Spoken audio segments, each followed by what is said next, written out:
You were a former collegiate soccer player, and I think that there's some tenacity and grit that has to happen when you reach that level. But what part of being an athlete most clearly shows up when you have to deal with this kind of adversity? Teamwork. I mean, it's so overused, but like teamwork makes the dream work, right? Listen, athletes have a killer instinct. People who love sports, you don't have to be an athlete to love sports, recognize that killer instinct. And I think that when you have a killer instinct, there's nothing that can stop you. The reason I think athletes have the killer instinct that gives them the tenacity and wherewithal to continue under adverse conditions is because they lose a lot, probably lose a lot more than they win. And they have done that, right? You know, I'm the CEO of a company. I've been an entrepreneur for a very long time, but prior to that, I had 15 years of sales. How many no's do you think that I had before I had a yes? And at the end of the day, that's what I do. My job is to make sure that we've got guests coming to our restaurants because they feel really good about what we do.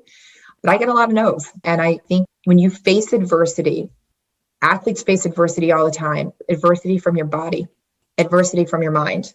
I'm sure everybody is familiar with the John McEnroe stories. He was an incredible athlete, but what took him out was his mind. He couldn't get around the head games that his mind was. I mean, it is the adversity you face as an athlete, and you have to overcome it. And it is a personal journey. And I think if you have the right support system, i.e. your team, you can overcome mountains of adversity. Do you find yourself consciously going back to that athlete's mindset, or is it just something that's kind of the operating system in the background? Because I'll tell you that if you and I are ever working out next to each other, I am trying to beat you. In fact, if we're doing anything next to each other, I'm trying to beat you. Yeah. It's part of the competition that I just play with myself, right? Like, is that the same thing, or are we just on a totally different level? I think you're 100% right, Jen. I think the competitive spirit, I mean, that's what we are, right? We as human beings, I think is very primal. But that competitive spirit, not just a win for winning's sake, but it's that survival.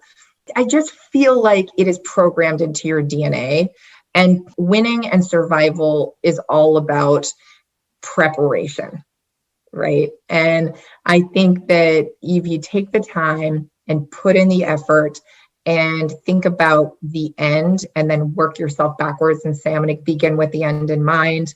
You prepare and you can really intuit and envision where you want to go.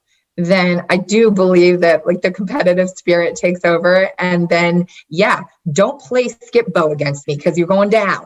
All right. That's happening.